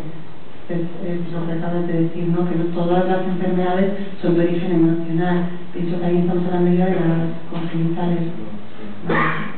Je l'ai dit, l'exemple que vous avez dit des bébés avec 10 jours, ils sont nés avec le cancer, donc qui s'est développé dans la maman. Donc là, on parlerait de pas de maladie origine émotionnelle, on parlerait de maladie congénitale, ce qu'on a expliqué avant, les karmiques. Environnementale. Quelqu'un qui vit à côté d'un champ où il y a eu un épandage de pesticides, todo influye. Pollution. Vous avez un pourcentage des personnes que vous allez soigner y tienes un porcentaje de la gente que ha curado. No he contado. No tengo un porcentaje estadístico porque hay muchas personas, las ves pocas veces, no tienes un seguimiento de toda su trayectoria. No es fácil. El doctor James sí que puede dar datos. Pero respondiendo un poco a lo que ella estaba comentando, por cuestiones de tiempo tampoco en la primera parte de la charla, sabiendo que veníamos aquí, que la Liga contra el Cáncer estaba involucrada en la organización, yo había preparado un montón de evidencias científicas con artículos publicados en revistas científicas de cómo los descubrimientos actuales en epigenética, no solo genéticas, que creo que en el plazo de unos 5 o 6 años cambiarán nuestra concepción completamente de lo que es el cáncer, porque esto también está reconocido por la medicina convencional. Eso es muy importante.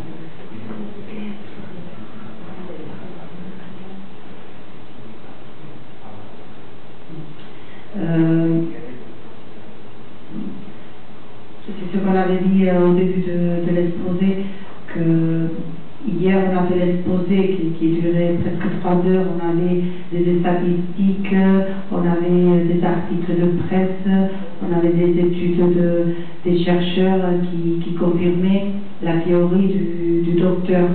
C'est vrai qu'aujourd'hui on a enlevé toute cette information, on a focusé, c'est-à-dire on a focalisé plus peut-être autre chose, non? Mais ça veut dire que bon, lui il a fait aussi ses études et c'est son travail, et donc si quelqu'un est vraiment intéressé à des choses plus ponctuelles, je pense que le mieux c'est à la fin de l'exposé venir et lui il peut donner peut-être quelques livres ou des articles plus intéressants au sujet de chacun. Je voudrais réagir un petit peu à ce que disait Madame la secrétaire générale. Je suis d'accord avec elle pour dire qu'on ne peut pas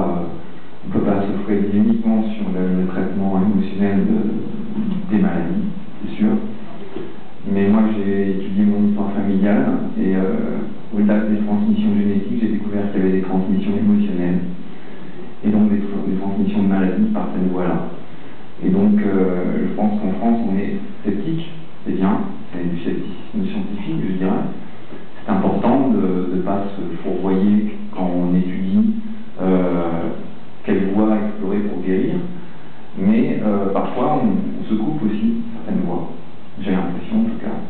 Et du coup, on évite d'utiliser des thérapies, en plus des thérapies, on va dire, classiques, allopathiques. Et donc, du coup, on va se couper, on se coupe de nos émotions, on se coupe de on se coupe de notre histoire familiale et d'une certaine compréhension de notre vie. Et moi, je pense que c'est quand même important de passer ce message-là, parce qu'il n'est pas suffisamment entendu, je pense, en France. Et les Français ont trop tendance à arriver chez le médecin en disant « je veux guérir, donnez-moi quelque chose », plutôt que « je voudrais guérir, aidez-moi ». Voilà. J'ai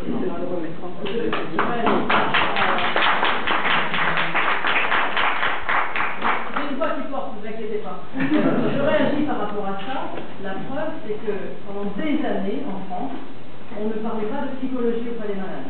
Moi, je peux vous dire, dans les centres cancéreux, l'Institut Curie et l'Institut Marie Curie, quand je suis arrivée, il y avait 2 psychologues. Je suis partie, il y avait un département d'onco-psychiatrie avec 3 médecins psychiatres et 6 psychologues. Pour le même nombre de lignes.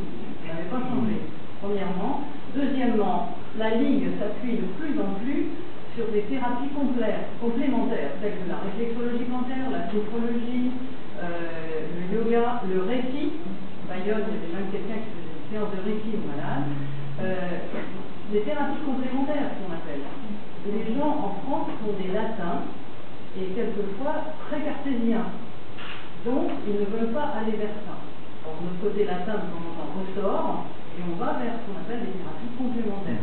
Mais le corps médical a beaucoup de mal à accepter tout ce qu'on pourrait mettre en place autour de la médecine, on va dire, traditionnelle. Ça vient, je veux dire que c'est un énorme progrès dans les 10 dernières années, parce qu'avant, c'était niet, carrément non partout. Plus maintenant, ça commence à progresser, même vis-à-vis des médecins. Je suis d'accord avec vous. Vous voyez qu'on est d'accord. Bien sûr. À la suite du docteur Hammer, il y a le docteur Claude Sabat qui avait pris le relais. Je pense que vous devez connaître. Docteur Sabat, Claude Sabat, qui était cancérologue à la Timone à Marseille et qui a pris le relais de Hammer. Voilà. Après, avec les personnes qu'il a formées également. Mais il a repris tous les travaux de Hammer, Claude Sabat. Oui. Oui. Oui, il était cancérologue à la Timone et c'est justement d'observer les examens, les radios, etc., qui s'est rendu compte qu'effectivement, voilà, il a fait des liens. Et avec un collègue aussi, à 2, après ils se sont mis, etc. Et voilà, expliquer un petit peu, que ce soit pour les cancers ou pour d'autres maladies. Voilà, il n'y a pas que les cancers. Voilà. Les allergies, etc.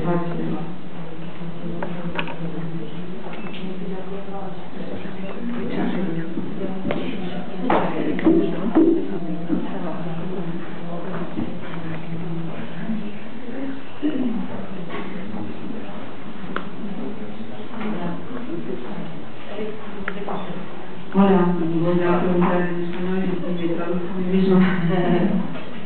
Quizás es una pregunta infantil, pero cuando no tienes ninguna enfermedad que tú sepas y tienes problemas afectivos o relacionales, je reprends en français pour traduction. Quand on n'a pas de maladie, que l'on sache, mais que l'on a des soucis ou des problèmes affectifs, ¿cuál es je pense que ça vient du karma, pienso que viene del karma, cuál es la actitud a tener para que esto no te afecte y se convierta en una enfermedad? ¿Qué es la actitud de avoir pour pas que ça t'affecte et que ça devienne une maladie? Bueno, creo que la actitud sería, si uno sabe por qué sufre, y el primer paso es reconocerlo luego tomar decisiones que le lleven a eliminar ese sufrimiento. Por ejemplo, imaginemos el caso que ella ha contado de ejemplo, ¿no? Imaginemos una mujer que está en una relación de pareja pero no está enamorada, pero por la educación, por miedo, por culpabilidad continúa esa relación.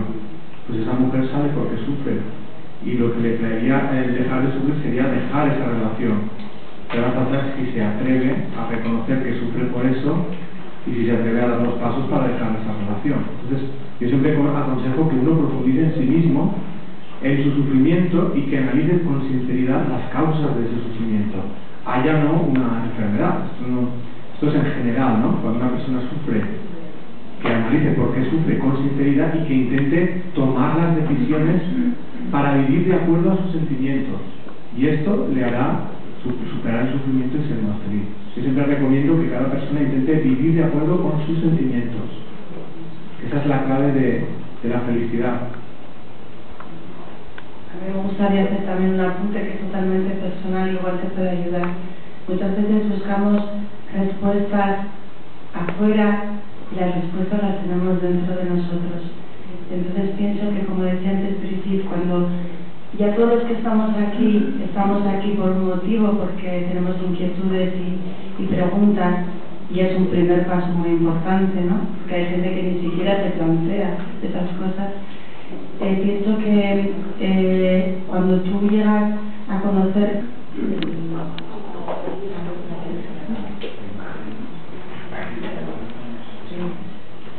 ce qui dit le docteur, c'est qu'on doit apprendre à vivre selon nos sentiments pour être heureux, pour faire ce qu'on veut faire et aller en liberté, ce qu'on a dit avant, on a exposé, non? Si maintenant on vit dans un monde avec oui, beaucoup de problèmes, économie, politique, travail, etc. Mais si chacun de soi il fait un petit peu, on aura un monde mieux, non? Ça, on va transformer tout ça. Donc déjà aujourd'hui, toutes les personnes qu'on est ici, je pense qu'on va rentrer à la maison en pensant qu'il y a quelque chose, non? Si je peux me permettre, parce que tu disais, pour éviter de souffrir, quand on a une relation, comment on fait pour en fait, quoi qu'on vive, il faut déjà se poser la question, qu'est-ce qu'on a fait pour vivre? Que ce soit dans le couple, que ce soit au travail, que ce soit un échange avec quelqu'un, il faut toujours ramener les choses à soi. Qu'est-ce qui a fait qu'il s'est généré ce conflit ou l'autre? Parce que tout vient de soi. Et pour éviter, quand on se retrouve dans une séparation, on a vécu une séparation, peu importe, on a toujours notre part de responsabilité. Et quand on se dit, voilà, je fais un bilan de tout ça, quelle a été ma part? Il faut vraiment avoir cette humilité pour se dire, j'ai mes torts, et mes torts, si on peut appeler ça comme ça. J'ai accepté cette situation, j'ai accepté ça, je n'ai pas accepté, j'ai subi, j'ai fait des sacrifices, c'est des choix. Nous avons fait des choix. Donc, on a pensé pouvoir les assumer. S'il y a séparation, si on parle de ça, puisque c'est l'amour, c'est ce qui nous fait souffrir, de toute façon, se dire pourquoi j'ai choisi cet homme, parce que j'ai choisi en fonction d'un état de besoin, d'attente, etc. La situation évoluait et on a fini par ne plus se correspondre et se séparer. C'est là qu'il faut prendre c'est ce que j'ai fait, pour parler de moi, on se remet en question en disant, bon ok, j'ai choisi cet homme parce qu'il m'apportait ci, il m'apportait ça. Aujourd'hui, je souffre de ça. Pourquoi je souffre? Parce que ça fait appel justement à ce que je dois régler en moi, justement cette peur d'avoir été abandonné, d'amour, etc. Et analyser, prendre du recul, se mettre carrément dehors de cette histoire, pour la regarder de manière plus objective et d'en tirer le meilleur. En fait, c'est ça, c'est la pensée positive. La pensée positive et l'apprentissage. Il n'y a jamais d'échec, il n'y a que des expériences. Et c'est grâce à ces expériences qui, justement, entre guillemets, peuvent être douloureuses, qui vont nous faire rejaillir en nous ce potentiel, justement pour progresser, évoluer et faire d'autres choix. Si un choix qu'on a fait nous a rendu malheureux, à nous d'en faire un autre. Parce que c'est notre vie. Et notre vie, nous la choisissons.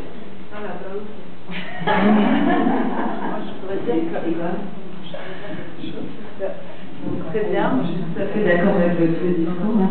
Simplement, ça suppose quand même un éveil déjà personnel. Tout à fait. Et ça,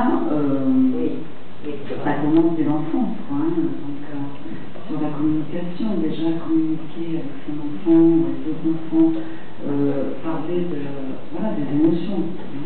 Parce que si on répond les émotions des enfants, forcément, ils vont les bloquer, et donc ça va former des adultes qui vont bloquer leurs émotions, qui n'ont pas conscience de leur souffrance, qui vont créer des maladies. Et alors le jour où vous leur dites mais c'est vous qui avez créé le cancer, vous leur rajoutez une couche de culpabilité, quoi. Parce qu'ils ne comprennent même pas ce que vous leur dites, quoi. Enfin, je pense. Faut pas le concevoir. Non, mais je veux dire, c'est un peu rapide, mais en gros, c'est un peu mais juste l'éveil, parce que pour parler de ma personne, justement, il n'y avait pas de communication. C'était l'isolement, etc. Bon voilà, c'est une situation familiale. Et c'est des expériences extrêmement douloureuses, limite, je dirais, le bord de la mort, hein, on ne peut pas dire l'avoir embrassé plusieurs fois, qui fait éveiller quelque chose. Je crois que c'est l'instinct de survie et cette dimension où on cherche quelque chose, on se dit c'est pas possible. Et c'est justement des choses graves et dramatiques qui sont des déclencheurs pour cet éveil spirituel. Et souvent les gens qui ont cet éveil spirituel ont vécu des choses très douloureuses. Après, à charge de chacun d'avoir son évolution et de chercher ailleurs justement pour comprendre et survivre et vivre et être heureux, qui est le maître mot de notre présence sur Terre. Qui ont décidé de fermer la cocotte minute et ça fait. Mais ça s'apprend, c'est un travail au quotidien et tous les jours, rien n'est jamais acquis. Mais c'est la prise de conscience. La prise de conscience peut être pour certains extrêmement douloureuse et c'est là qu'on n'a pas d'écho. Parce qu'il y a des gens qui ont quand même une force en elles. C'est vrai. Mais d'où l'importance de trouver aussi des gens autour pour nous accompagner. Encore faut-il, mais néanmoins, c'est ça effectivement, il faut vraiment se dire c'est un chemin que je dois faire, c'est plus dur. Mais il n'y a que ça qui sera salutaire. Il n'y a que ça. Si on compte sur les autres, on ne peut être que déçu parce que les autres, on ne peut pas leur allouer cette responsabilité de chercher à notre place et de trouver notre bien-être. Doctor, ¿cuál fue el acontecimiento que cambió su visión alopática et holística? Quel fut l'événement qui a changé votre cursus de médecine holística? Una experiencia personal. Yo, en un momento de mi vida, estaba pasando algunas enfermedades. Es cierto que no era cáncer, pero eran enfermedades que a mí me causaban dolor y no conseguía que solo con tratamiento farmacológico se curara. Entonces, en ese estado de cosas conocí a mi mujer, que es Juani, que es la que está aquí conmigo, y ella es la primera que me habló que todas esas enfermedades físicas venían de problemas emocionales. Yo en ese momento no conocía Hammer ni nada de eso, y ella me aconsejó, ella me ayudó a identificar mis problemas emocionales y a resolverlos. Entonces las enfermedades físicas fueron desapareciendo. Por lo tanto lo sé por experiencia propia. Y luego conocí el trabajo de Hammer y entonces pues lo incorporé porque consideraba que era una aportación muy válida a pesar de todos los problemas que él ha tenido, y al mismo tiempo pues eso me abrió también la puerta a la parte espiritual, ¿no? Sería un poco largo de contar, pero ese hecho cambió, digamos, mi vida, ¿no? Porque yo era una persona pues eso, un científico, digamos, materialista, no creía en nada más allá de lo que midiera un aparato, pero cuando la vida te va haciendo pasar por experiencias que te das cuenta que con esa mentalidad no vas a resolver las cosas que te pasan, pues entonces poco a poco te vas abriendo, te das cuenta que lo que te llena interiormente son los sentimientos y que por ahí está el camino. Il a répondu qu'il a eu une maladie, qui n'était pas un cancer et qu'il a connu à ce moment-là sa femme qui a sa Juan. Il a aidé à connaître et à comprendre que sa maladie venait des émotions. Et qu'à partir de là, il ne connaissait pas Hamel, mais qu'il s'est intéressé, etc., etc., et il est arrivé à ce qu'il est aujourd'hui. Et il y a la partie spirituelle aussi, donc la partie plus importante.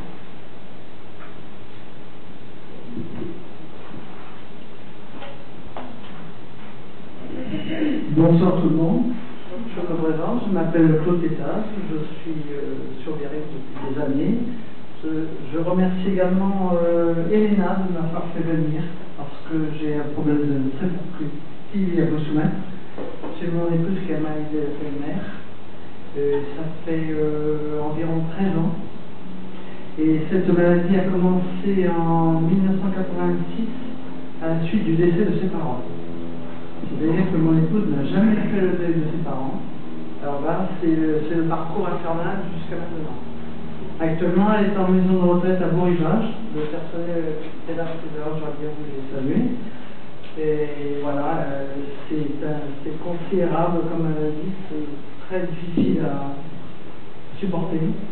Par contre, tous les jours, je vais la faire déjeuner. Maintenant, elle ne me reconnaît plus et elle ne voit plus clair. Voilà. Ce que je voudrais dire, pardon, maladie d'Alzheimer. Ouais, voilà.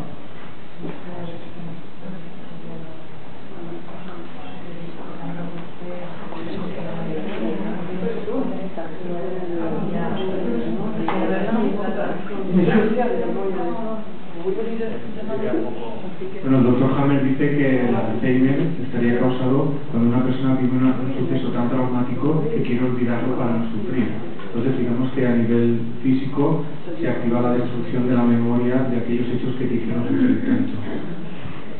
Il explique que le docteur Hammer il a fait des études que la maladie d'Alzheimer est due à qu'on veut oublier un conflit très très traumatique. Donc c'est comme ça qu'il se développe la maladie. Elle consiste qu'on veut oublier. On veut oublier. Rien à faire. Toujours c'est son femme. Elle me prend pour son père ou une femme.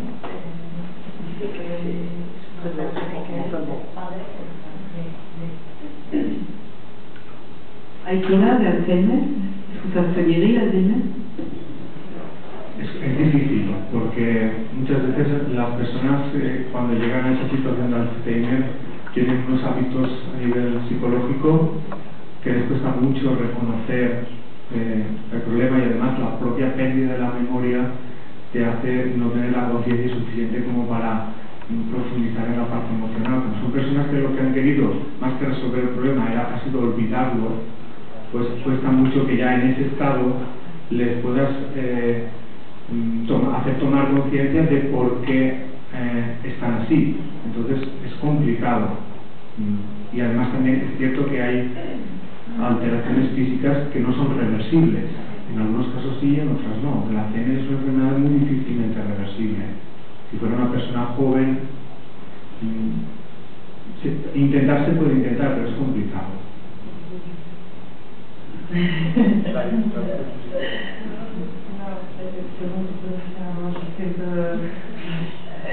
docteur dit que c'est très compliqué de résoudre l'Alzheimer parce que la personne, quand elle a oublié, je pense que cognitivement ce serait difficile de l'aider.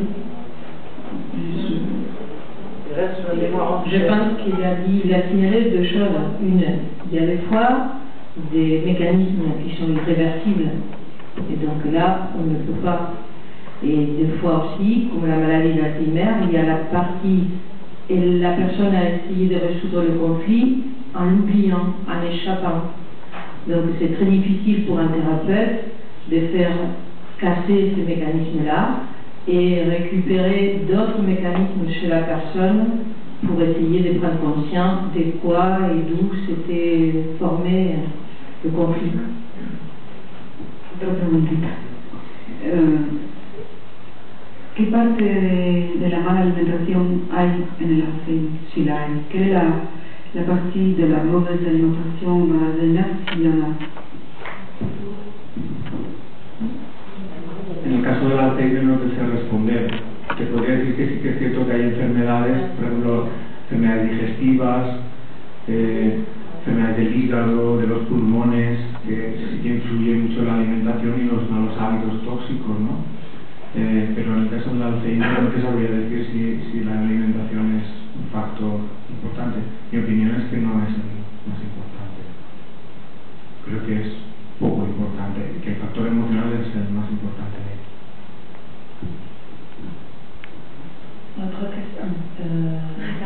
La réponse, oui.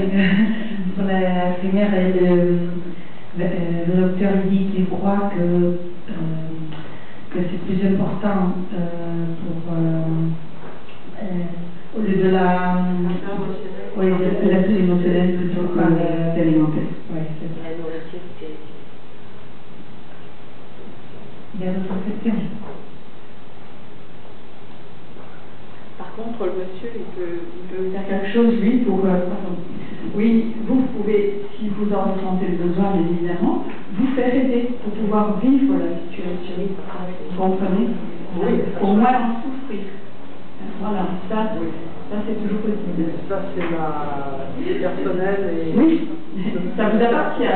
Oui, tout à fait. Oui, c'est une suggestion, c'est tout. Yo añadiría que aunque él piense que su mujer no se da cuenta de las cosas, aunque físicamente no se puede dar cuenta, el interior espiritual sí que percibe los sentimientos y todo lo que se hace por ella. Entonces, que no piense que es inútil expresar los sentimientos y hablarle, porque lo que no perciben los sentidos lo percibe el interior. Il dit le docteur que même que tu dois penser que ta femme,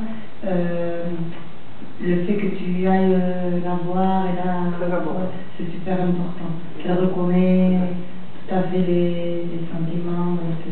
Je vais tous les jours la faire déjeuner, à mon usage, et lorsque j'arrive, j'ai un très grand sourire.